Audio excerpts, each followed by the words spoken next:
এই এলাকার মানুষের অত্যন্ত আপনজন।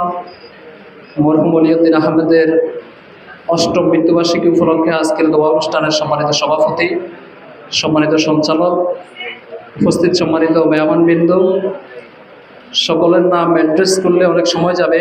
একসাথে আমরা বলতে পারি যে রাজনৈতিক ব্যক্তিবর্গ, সম্মানিত অভিভাবকবৃন্দ, আসসালামু আলাইকুম ওয়া রাহমাতুল্লাহি ওয়া বারাকাতুহু। মহান রবের দরবারে আমরা শুকরিয়া আদায় করি, কারণ আল্লাহ রাসূল সাল্লাল্লাহু আলাইহি ওয়াসাল্লাম বলেছেন, মাল্লাম ইয়াশকুরিন নাস ফামান ইয়াশকুরিল্লাহ। যে ব্যক্তি মানুষের কৃতজ্ঞতা স্বীকার করতে পারে না, সে ব্যক্তি আল্লাহর শুকরিয়া আদায় করতে পারে না। যে ওলিউদ্দিন আহমেদের দোয়া অনুষ্ঠানে আমরা একত্রিত হতে পেরেছি, আল্লাহ আমাদেরকে সুযোগ দিয়েছেন দীর্ঘদিন পরে হলেও, এজন্য শুকরিয়া আদায় করি আলহামদুলিল্লাহ। লাখ কোটি দরুদ রাসূলের দরবারে। এবং ওলিউদ্দিন আহমেদ, তার পরিবার, এই এলাকার রাজনৈতিক ব্যক্তি, সামাজিক ব্যক্তি সহ যারাই দুনিয়ার জীবন শেষ করেছেন, তাদের সবার জন্য আত্মার মাগফিরাত কামনা করছি। সম্মানিত উপস্থিতি, সংক্ষেপে এইটুকু বলতে চাই, পৃথিবীতে অমর হয়ে থাকার জন্য খুব বেশি কিছু করার দরকার নাই। আল্লাহ রাব্বুল আলামিন আমাদেরকে খুশি হয়ে বরাদ্দকৃত যে হায়াতটুকু দিয়েছেন, এই হায়াতের বরকত দরকার। আপনারা হয়তো মনে করবেন যে বরকতটা আমরা কীভাবে করব, কারণ হায়াত তো নির্দিষ্ট, আল্লাহ যাকে যতটুকু দিয়েছেন ততটুকু নির্দিষ্ট। বরকতটা হচ্ছে এই অল্প সময়ের ভিতরে এমন কিছু কাজ করে যেতে হবে, যেই কাজ আমি থাকবো না, আমার চিহ্নটা থেকে যাবে, আমার নাম মানুষ আজীবন মনে করবে, এরকম কাজ করে যাওয়ার নাম হলো হায়াতের বরকত।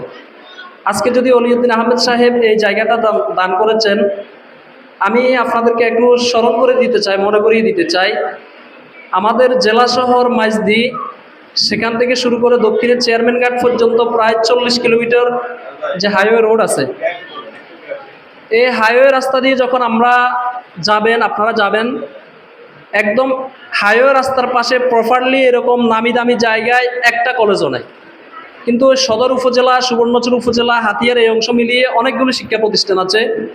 আপনি দেখবেন যে একদম মাইজদি শহর থেকে শুরু করে চেয়ারম্যান ঘাট পর্যন্ত রাস্তার পাশে এরকম দামি জায়গায় একটা প্রতিষ্ঠানও নাই, একটা কলেজও নাই। এই কথাটা এজন্য বললাম, মরহুম ওলিউদ্দিন সাহেব যদি চিন্তা করতেন যারা কলেজের জন্য জায়গা একটু দেওয়া দরকার, দেব, জায়গা তো আরও আছে, অন্য জায়গায় দিই। এই প্রপার এলাকার জায়গা আজ থেকে 50 বছর পরে এই জায়গার দাম কোটি কোটি টাকা বেড়ে যাবে, এটা কেন দেব? আমাদের দেশে অনেকে দান করে, মসজিদের জন্য দান করে, মাদ্রাসার জন্য দান করে, কলেজ স্কুলের জন্য দান করে। কোথায় দান করে? যে জায়গাটা তার কোনো প্রয়োজনে আসবে না, যেখানে এই মুহূর্তে যেটার কোনো গুরুত্ব নেই, সেটাই তারা দান করে।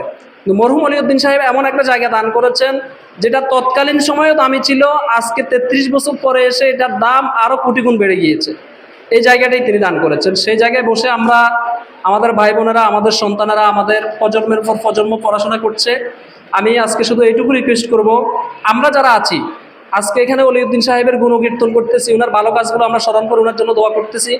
উনি তো চলে গিয়েছেন দুনিয়া থেকে, আমরাও এরকম কিছু কাজ করে অমর হয়ে থাকার জন্য, মানুষের কাছে চিরদিন বেঁচে থাকার জন্য আমরা কিছু কাজ করব। পৃথিবীতে মানুষকে দুই কারণে স্মরণ করে, একটা হচ্ছে তার ভালো কর্মের কারণে, একটা হচ্ছে খারাপ কর্মের কারণে। আমরা যদি পলাশির আন্দোলনের দিকে তাকাই, পলাশির আন্দোলনে নবাব সিরাজউদ্দৌলাকেও মানুষ স্মরণ করে, আবার মানুষ মীর জাফরকেও স্মরণ করে। আপনারা দেখেন, মীর জাফর, মীর শব্দটা কত সুন্দর শব্দ, জাফর শব্দটা আরো সুন্দর শব্দ, কিন্তু কর্মের কারণে মানুষ আজীবন তাকে ঘৃণা করে স্মরণ করে।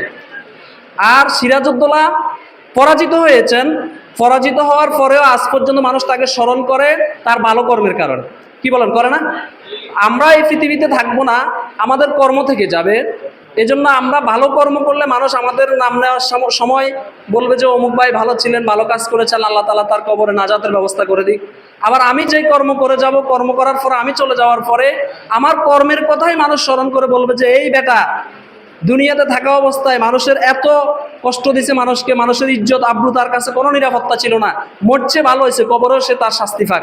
সুতরাং আপনার কর্ম অনুযায়ী মানুষ আপনাকে স্মরণ করবে। আজকে এই পরিষদ থেকে আমরা এইটুকু বলবো, আজকে আমরা যারা এখানে এসেছি, বিভিন্ন শ্রেণী পেশার মানুষ এসেছি উপস্থিত, আমার ছাত্রছাত্রী ভাই বোনেরা তোমরা যারা এসেছো, আমরা সহ আমরা আমাদের হায়াতের যতটুকু সময় পাবো, মানুষ যেন আমাদেরকে ভালোভাবে স্মরণ করে। শেষ একটা কথা বলতে চাই, শিক্ষা প্রতিষ্ঠান আমাদের আবেগ অনুভূতির জায়গা।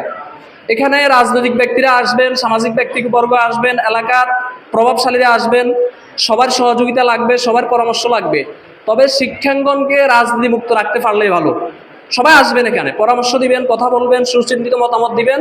তবে শিক্ষা প্রতিষ্ঠানে দাঁড়িয়ে সরাসরি কোনো দলের নাম নিয়ে, কোনো ব্যক্তির নাম নিয়ে রাজনীতি না করতে পারলেই ভালো। তাহলে আমাদের শিক্ষাগণটা আমাদের কাছে শ্রদ্ধার জায়গা হিসেবে দাঁড়িয়ে থাকবে। এই আশাটুকু ব্যক্ত করে আজকের প্রোগ্রামে আপনারা সবাই অংশগ্রহণ করেছেন, এই জন্য সবাইকে ধন্যবাদ ও কৃতজ্ঞতা জানাচ্ছি। মরহুম মনিউদ্দিন সাহেবের জন্য মহান রবের কাছে দোয়া করছি, আল্লাহ তাকে যেন জান্নাতুল আলা মাকাম দান করেন। আমিন। আসসালামু আলাইকুম।